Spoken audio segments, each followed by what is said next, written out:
Part 1. Dr. Ara stared at her instruments and wondered if they had finally broken. For 300 cycles, she had studied happiness across the galaxy. She had measured joy in crystalline beings who sang in harmonies that could shatter mountains. She had documented pleasure in gas creatures who danced through nebulas. She had cataloged contentment in rock dwellers who spent centuries in silent meditation. Every species followed the same basic rules. Happiness came from things that helped survival: finding food, finding mates, avoiding danger, raising offspring successfully. But the readings from Earth made no sense at all. She pressed her three-fingered hand against the display screen, as if touching it might somehow make the data more logical. The numbers didn't change. According to her instruments, humans on Earth were experiencing massive spikes in happiness, not just in one location, but across the entire planet. And it was happening right now, in the middle of their winter season when resources should be scarce and survival should be difficult. Dr. Ara, her assistant, floated into the observation room, his gaseous form shifting between purple and blue. "The consortium is asking for your report." "Tell them the instruments need," Ara said. "We calibrated them yesterday." "Then tell them we need to calibrate them again." Pulsed a darker blue, which meant he was confused. "The readings are accurate. I've checked everything twice." Ara made a sound that didn't translate well into human language. It was somewhere between a sigh and a clicking noise. That's the problem. If the readings are accurate, then humans are breaking every rule we know about happiness. She pulled up a chart that showed the past 30 days of data. "Look at this. Human happiness indicators are rising steadily, but at the same time, they're working longer hours, spending more resources, and putting themselves under enormous stress. They're doing all of this voluntarily. No one is forcing them." "Maybe it's a mating season," suggested. "Their mating patterns don't follow seasonal cycles like that. Besides, I've been monitoring their communication networks. They keep talking about something called the holidays. They seem to be preparing for some kind of event. A religious ceremony. Many species experience joy from spiritual practices." Ara manipulated the display to show different data streams. "That's what I thought at first, but it's bigger than that. Even humans who don't practice religion are participating, and the preparation is what seems to make them happy, not just the event itself. They're happy while shopping in crowded stores. They're happy while decorating their dwellings. They're happy while cooking elaborate meals. These are all stressful activities. They should be making humans miserable." Floated closer to the screen, studying the data. "What does the consortium say?" "They think I'm making errors. They want me to go down there and collect direct observations." "Are you going to do it?" Ara looked out the viewport at the blue and white planet below. Somewhere down there, billions of humans were doing something that shouldn't be possible according to everything she'd learned in her 3 centuries of research. They were choosing to be stressed and happy at the same time. "Yes," she said, "I'm going down there, and I'm taking a full team." 3 days later, Ara stood in the middle of a human shopping center wearing a carefully crafted human disguise. The biosuit was uncomfortable, but it was necessary. Humans tended to panic when they saw aliens, which made scientific observation difficult. The noise level alone was nearly unbearable. Hundreds of humans moved through the space, talking, laughing, and playing something they called music through speakers mounted in the ceiling. The music seemed to be specifically about the holiday season. Ara's translator Chip struggled to make sense of lyrics about snow and reindeer, and someone called. She watched a human female pull a small human child through the crowd. The child was crying and pointing at a display of colorful toys. The female looked exhausted. Dark circles shadowed her eyes, and her biosigns showed elevated stress hormones. But when the child finally stopped crying and smiled up at her, the female smiled back. Her happiness indicators spiked. Ara spoke into her communication device. "Team 2, are you in position?" "Affirmative," came the reply from 9, who was observing humans in what they called a suburban neighborhood. I'm watching a male human attach illuminated strands to his dwelling. He appears to be in significant distress. Elaborate. The strands keep tangling. He's been working for 2 of their hours and has only covered a small section of the roof. His body temperature is dropping due to the cold weather. He keeps saying words that my translator marks as profanity. But Dr. Ara, his happiness levels are rising. Ara recorded the observation, Team 3. Here, Doctor. That was, who had embedded herself in a human workplace. I'm observing a ritual called Secret. Humans are giving each other gifts anonymously. They're spending their own resources to purchase items for colleagues they barely know. When they receive gifts in return, they show excitement even when the gifts are objectively useless. Define useless. One human received a container shaped like a cartoon character. The container holds dried leaves that humans steep in hot water to drink. The human already owns several such containers. This one serves no unique function, but she hugged it and said it was perfect. Ara moved through the shopping center, dodging humans who were carrying large bags and boxes. A small human ran past her, laughing while being chased by an adult. Neither of them looked where they were going. They nearly collided with 3 other humans. Everyone laughed. She found a bench and sat down to observe more carefully. Across from her, a human male was helping an elderly human female carry her shopping bags. They seemed to know each other. The female kept thanking him, and he kept insisting it was no problem. But Ara could see that the bags were heavy. The male's muscle strain was evident. He was helping at personal cost with no apparent benefit to himself. All teams report all findings to my data core, Ara said. I'm uploading my observations now. We need to compile everything and find a pattern. That evening, the team gathered in their concealed ship in orbit around Earth. Ara displayed all their collected data on a large holographic screen. Everyone studied the information in silence. 9 spoke first. I don't understand. The male human with the lights finally completed his task after 4 hours of work. When his mate came outside to see the display, she cried. Crying indicates sadness or pain, but my instruments showed she was happy. She said the lights were beautiful. Then they embraced while standing in freezing temperatures. Their heat loss was significant, but both showed elevated happiness. Added her own confusion. I observed a human female baking. She made hundreds of small, sweet items called cookies. The process took her an entire day. She burned several batches and had to start over. Her stress hormones were through the ceiling. But when I asked her why she was doing it, she smiled and said it was her favorite tradition. She's giving most of the cookies away for free. This is impossible, said. His gaseous form turned a dark, agitated red. Every species in the galaxy pursues efficiency. They seek the maximum reward for minimum effort. These humans are doing the opposite. They're choosing the difficult path when easier ones exist. They're giving away resources they worked hard to acquire. They're happy about being stressed. It violates all known models of behavior. Ara studied the data one more time. Somewhere in these numbers was an answer that would change everything they knew about happiness. She could feel it. We're missing something, she said quietly. Something fundamental about how humans experience joy. We need to go deeper. We need to understand not just what they're doing, but why it makes them happy.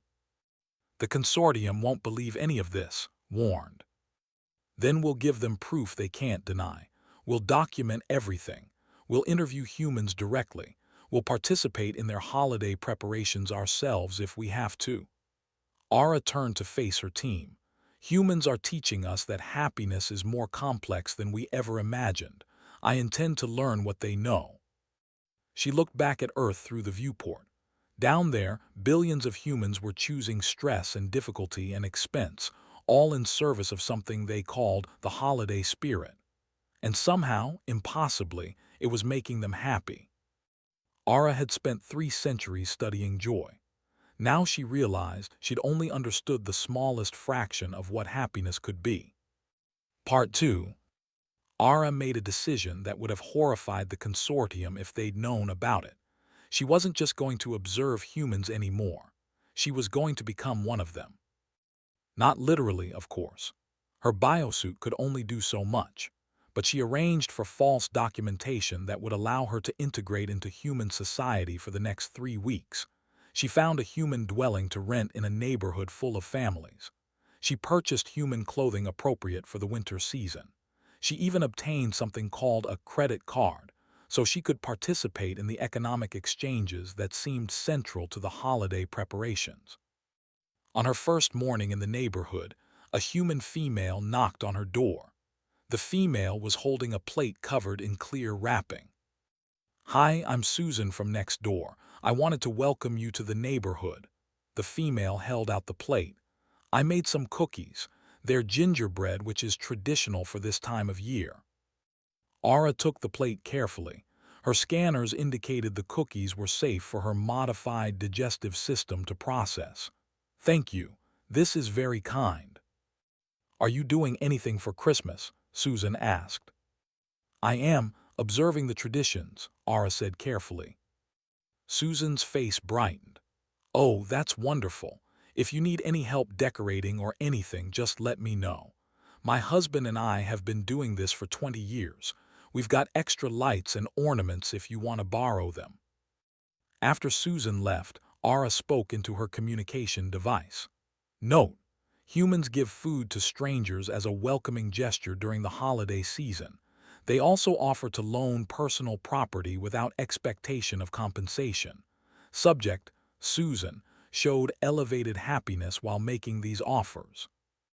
Over the next few days, Ara immersed herself in human holiday culture. She went to stores and watched humans shop for gifts. She observed their decision-making processes. They would pick up items, read information about them, compare prices, and then choose based on whether they thought the recipient would like the gift. The gift's actual utility seemed to matter less than its emotional significance. One afternoon, she watched a human male spend 30 minutes selecting between two nearly identical sweaters. When Ara's scanners analyzed both items, they found no meaningful difference in quality or functionality. But the male kept saying one was more her style than the other. Eventually, he chose the blue one and looked satisfied with his decision. Meanwhile, her team was conducting similar observations. 9 had convinced a human family to let him stay with them as a foreign exchange student. His reports were fascinating and deeply confusing. "The family has a tradition called decorating the tree," he reported during their nightly conference. "They brought a dead conifer into their dwelling and secured it in a standing position. Then, for 3 hours, they attached ornaments to its branches. Many of these ornaments are old and somewhat damaged. When I suggested they replace them with new, pristine ornaments, the family members looked horrified. The young daughter said, 'But these are special. My grandma gave us this one before she died.'" Nine's confusion was evident even through the communication link. "Doctor, they value the ornaments because they're old and associated with deceased family members. The age and emotional connection make them more valuable than new items of superior quality. I don't understand the logic." "Keep observing," Ara told him. "The logic is there, we just haven't figured it out yet." Was having similar experiences. She had joined a human workplace and was participating in their office holiday party planning committee. "I've been attending meetings for 6 days," she reported. "The humans argue about every detail. Should the napkins be red or green? Should they serve ham or turkey? Should the music be traditional or modern? These decisions have no meaningful impact on survival or success, yet they debate them with intense passion. And when they finally agree on something, they all seem happier, even the ones who didn't get their preferred choice." Ara recorded everything. The data was piling up, but patterns were starting to emerge. Humans didn't just do things for practical reasons. They did things because of memory, because of tradition, because of emotional connections to other humans. The why of an action mattered as much as the what. She decided to conduct a direct experiment. She would participate in the holiday preparations herself and monitor her own responses. She went to a store that sold decorative items. The sheer volume of available options was overwhelming. There were lights in every color. There were inflatable figures for lawns. There were wreaths and garlands and something called tinsel. The other shoppers moved through the displays with practiced efficiency, filling their carts with selections that seemed to follow invisible rules Aura didn't understand. She approached a human female who was comparing two different types of ornaments. "Excuse me," Aura said. "I am new to this tradition. Can you help me understand how to choose?" The female smiled warmly. "Oh, of course. Are you decorating for the first time?" "Yes." "How exciting!" The female set down her own shopping basket and gave Aura her full attention. "Okay, so the most important thing is to choose things that make you happy when you look at them. Don't worry about matching or being perfect. The best decorations are the ones that mean something to you." "But how do I know what means something to me if I have no previous experience?" The female thought about this. "Good question. Okay, let's start simple. What's your favorite color?" Aura's species didn't perceive color the same way humans did, but her biosuit's visual system had preferences based on wavelength aesthetics. "Blue." "Perfect, so let's look at blue ornaments." The female led her to a different section. "See, there are lots of shades of blue. Some are shiny, some are matte. Some have patterns, some are plain. Just pick the ones that make you feel good." "Feel good," Aura repeated. Such a simple instruction, but it was profound. Not function well or serve a purpose, but simply feel good. She selected several ornaments, blue ones, as suggested. She also found a string of lights that sparkled in a way her visual receptors found pleasing. The female helped her find a small artificial tree since Aura didn't want to bring a dead conifer into her dwelling. "You're going to love decorating," the female said as they parted ways. "It's a lot of work, but it's worth it." That evening, Aura set up the tree in her living room and began attaching the ornaments. Her team was monitoring her biological responses remotely. "Doctor, your happiness indicators are rising," reported. "Are you aware of this?" Aura paused with an ornament in her hand. She was aware. She was enjoying this. The activity served no practical purpose. The tree would not help her survive. The ornaments would not improve her dwelling's functionality. But as she stepped back and looked at what she'd created, something in her brain chemistry shifted. The lights reflected off the blue ornaments in patterns that pleased her visual cortex. The tree looked, as humans would say, nice. "I'm enjoying the process," she said quietly. "I understand now why humans do this. It's not about the end result. It's about the act of creation, the act of making something beautiful just because you can." She spent the next week deepening her participation in human holiday culture. She learned to wrap gifts, which was far more difficult than it appeared. The paper had to be cut to precise measurements, folded at exact angles, and secured with tape that frequently stuck to itself instead of the paper. Her first attempts looked terrible, but she kept trying, and each wrapped package looked a little better than the last. She attended a holiday market in the town center. Humans had set up small stalls selling handmade items, knitted scarves, wooden toys, baked goods, and crafts of every description. She watched a human male purchase a hand-carved ornament from a vendor. The ornament cost 10 times what a mass-produced version would cost, but the male said he wanted to support local artisans, and that handmade items were more meaningful. More meaningful. There was that concept again. Humans assigned value based on emotional significance, not just practical utility. She interviewed dozens of humans about their holiday preparations. She asked them why they worked so hard, why they spent so much, why they stressed themselves to exhaustion. Their answers varied, but certain themes appeared repeatedly. "I do it for my kids," one mother said. "I want them to have magical memories." "It's tradition," an elderly man explained. "My parents did it, so I do it. It connects me to them even though they're gone." It just feels right, a young woman said with a shrug. This time of year, I want to make things special for the people I love. Ara compiled all of this into a report for the consortium. She explained that humans had evolved a form of happiness that wasn't directly tied to survival. They derived joy from anticipation, from memory, from the act of giving, from creating beauty, from upholding traditions, and from strengthening social bonds through shared experiences. The consortium's response was swift and harsh. Her report was rejected. The review board stated that such behaviors would be selected against by evolution because they consumed resources without providing survival advantages. They ordered her to recalibrate her instruments and resubmit accurate data. Ara read the response and felt something she'd never experienced before in her long career: frustration, anger, and something else, something humans called determination. They're wrong, she said to her team during their evening conference. The data is accurate. Human happiness is real. Just because it doesn't fit the models doesn't mean it's impossible. What do we do? Asked. Ara looked at her decorated tree, at the wrapped gifts she'd practiced making, at the plate of cookies Susan had brought her weeks ago that now sat empty on her counter. We prove it, she said. We show them exactly how and why this works. We document the neural processes. We trace the evolutionary advantages. We make them understand that humanity has discovered something remarkable about happiness that the rest of the galaxy has forgotten or never knew. She stood up, her human biosuit adjusting to the movement. We're staying through the actual holiday.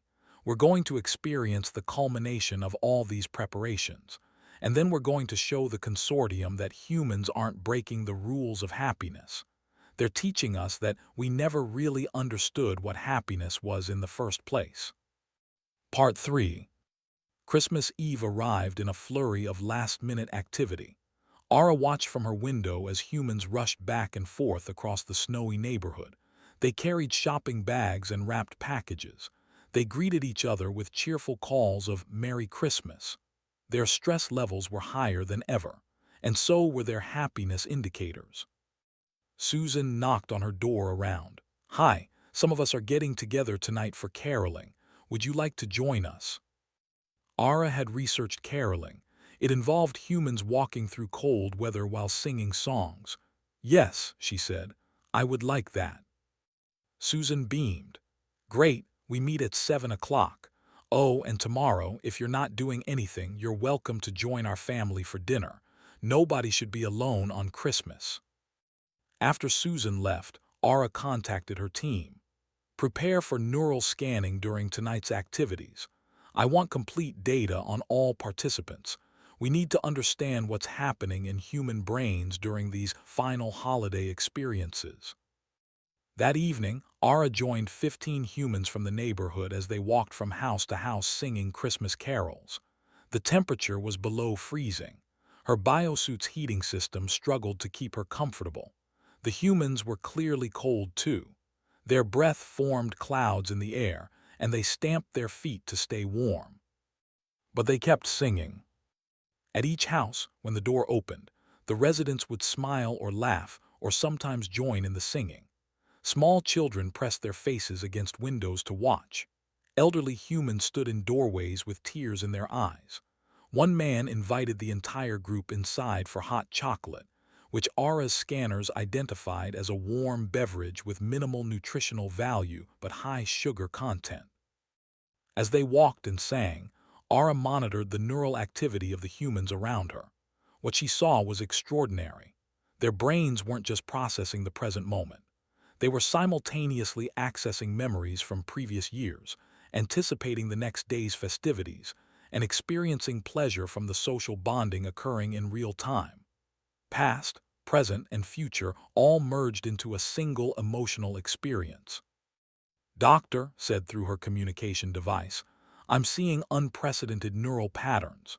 The human's pleasure centers are activating from multiple sources simultaneously. The music, the cold air, the social connection, the memories, the anticipation. It's all contributing to a cumulative happiness effect that's greater than the sum of its parts. Ara watched a young girl who was walking next to her mother. The girl held her mother's hand and sang enthusiastically, getting half the words wrong. The mother looked down at her daughter with an expression that Ara's instrument struggled to quantify. Love, certainly, but also something deeper, a recognition that this moment was temporary and precious, that someday the daughter would be grown and these walks would be memories. Humans understood that time was finite. They knew these experiences would end, and that knowledge made the experiences more valuable, not less. After the caroling ended, Ara returned to her dwelling and spent the night analyzing data. Nine sent his findings from the family he was staying with. They had spent the evening playing board games and watching holiday movies. The activities themselves were trivial, but the togetherness was everything. The young daughter beat everyone at a game called Monopoly, Nine reported. She acquired all the properties and bankrupted her family members. In any other context, this would create conflict, but everyone laughed. They celebrated her victory. The losing made them happy because it was happening together. This report was even more revealing. She had attended a midnight church service with a human family. I monitored the congregation during the ceremony, she said. Their happiness wasn't coming from religious devotion alone. It was coming from being part of something larger than themselves, from singing in unison, from sharing silence together, from the candlelight that bathed everything in warm light. Every sensory input contributed to a state of profound contentment. Christmas morning arrived bright and cold. Ara went next door to Susan's house as invited.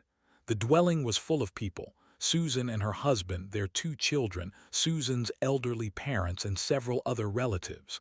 The noise level was intense. Multiple conversations happened simultaneously. Children ran through the rooms shouting. A dog barked. It should have been chaos. Instead, it was joy. They gathered in the living room around their decorated tree. Wrapped packages were piled beneath it. Susan's husband began distributing gifts, reading the names on the tags and passing them to the appropriate recipients. Ara watched carefully as each person opened their gifts. She noted that the moment of opening was brief.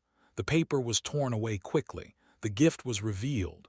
There was excitement and gratitude, but then something else happened. The gift giver would explain why they chose that particular item.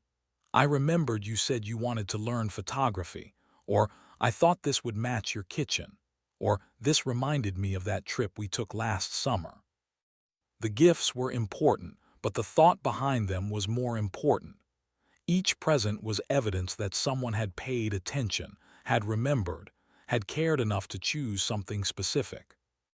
One exchange caught Ara's attention particularly.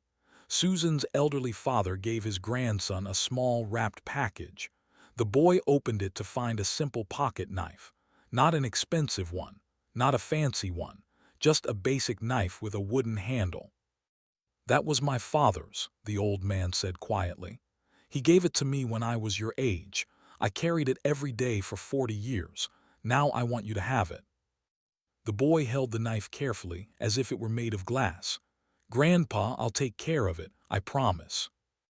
The old man's eyes were wet. I know you will. Ara's scanners showed that both their happiness indicators had spiked.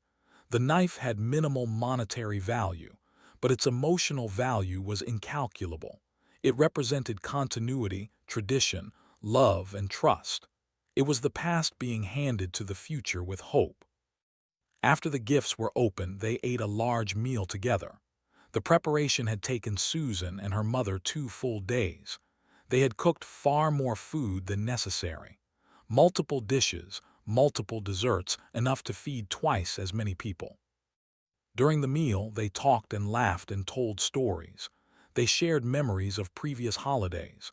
They discussed plans for future gatherings. They argued mildly about politics, then agreed to disagree and changed the subject. They teased each other with obvious affection. They helped each other pass dishes and pour drinks and clean up spills. Ara realized she was no longer simply observing. She was participating. She was enjoying herself. When Susan's daughter asked her about where she came from, Aura carefully crafted a story about a distant place very different from here. The child listened with wide eyes and said, "That sounds lonely. I'm glad you're here with us now." Something happened in Aura's chest. Her biosuit registered it as a minor cardiovascular irregularity, but she knew what it really was. It was emotion. It was warmth. It was the feeling of being welcomed, of being included, of mattering to someone else. That evening, after the day's festivities had ended, Aura returned to her ship. Her team was waiting. They had all compiled their final data. The neural scans, the behavioral observations, the interviews, the biometric measurements, everything was complete. Aura assembled it all into a comprehensive report. But this time, she didn't just present data. She told a story.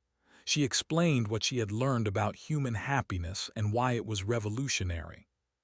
Humans have evolved beyond happiness as a simple survival mechanism, she wrote. They have developed the capacity to derive joy from activities that cost them resources, time, and energy, but provide no immediate survival advantage. This is not a flaw in their evolution. It is their greatest strength. She explained how human brains process time differently than other species. They don't just live in the present moment. They constantly access memories of the past and anticipate possibilities of the future. This temporal awareness allows them to experience happiness from anticipation itself. The preparation for Christmas was joyful not because it led to something better, but because the preparation was the point. She described how humans create meaning through inefficiency. A handmade gift is more valuable than a perfect manufactured one, because the imperfections prove someone invested their time and effort. The struggle to untangle lights becomes precious because it's a shared struggle. The burnt cookies are cherished because they represent love and attempt and tradition. She analyzed the concept of tradition itself, which was largely absent in other galactic species. Humans deliberately repeat activities year after year not because the activities are optimal, but because repetition creates continuity. It connects them to their past and their future. It reminds them that they are part of something larger than their individual lives. Most importantly, she explained the human capacity for what she called redemptive joy happiness that emerges from choosing to bring happiness to others, even at personal cost. When a human spends hours wrapping gifts or baking cookies or decorating their home, they are choosing voluntary difficulty. They are saying that the happiness of others is worth their own stress and effort. This is not weakness. This is profound strength. Other species pursue efficiency and minimize difficulty, Ara concluded. Humans have learned that some things worth doing are worth doing the hard way. They have discovered that shared struggle creates deeper bonds than shared ease. They have realized that imperfection is not a flaw but a feature, because imperfection is proof of effort and care. She sent the report to the consortium and waited. 3 days later, the response arrived. It was not what she expected. The consortium had accepted her findings. More than that, they had created a new classification system specifically for humanity. They called it redemptive joy species beings capable of deriving happiness from the act of creating happiness for others, regardless of cost. Humans were the only known example. The consortium wanted to send more researchers to study this phenomenon. They wanted to understand if other species could learn this capacity, or if it was unique to human neurology. They wanted to explore whether humanity's approach to happiness might offer solutions to widespread existential depression affecting several advanced civilizations. But there was something else in the message too. A note from the lead researcher of the consortium herself. It was brief and personal. Dr. Ara, your research has challenged assumptions we've held for. You've shown us that we've been measuring happiness wrong all along. We've been looking for the destination while humans taught you to love the journey. Thank you for having the courage to report what you saw, even when it contradicted all our models. Sometimes the most important discoveries are the ones that prove we've been asking the wrong questions. Ara stood in her ship looking down at Earth one last time before departure. Somewhere down there, billions of humans were returning to their normal routines. The decorations would come down. The gifts would be used or forgotten. The special meals would become memories. The holiday season would end. But next year, it would happen again. Humans would choose the difficult path once more.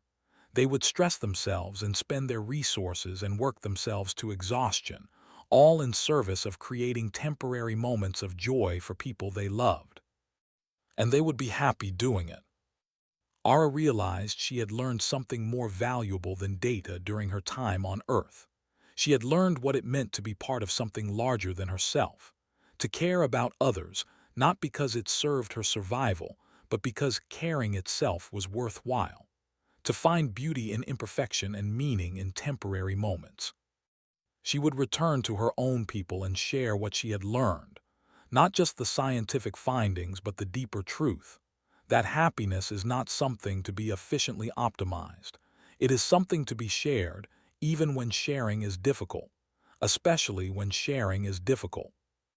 As her ship accelerated away from Earth, Ara did something she had never done before in her 300 cycles of life. She cried, not from sadness, but from gratitude. Gratitude for having witnessed something rare and beautiful.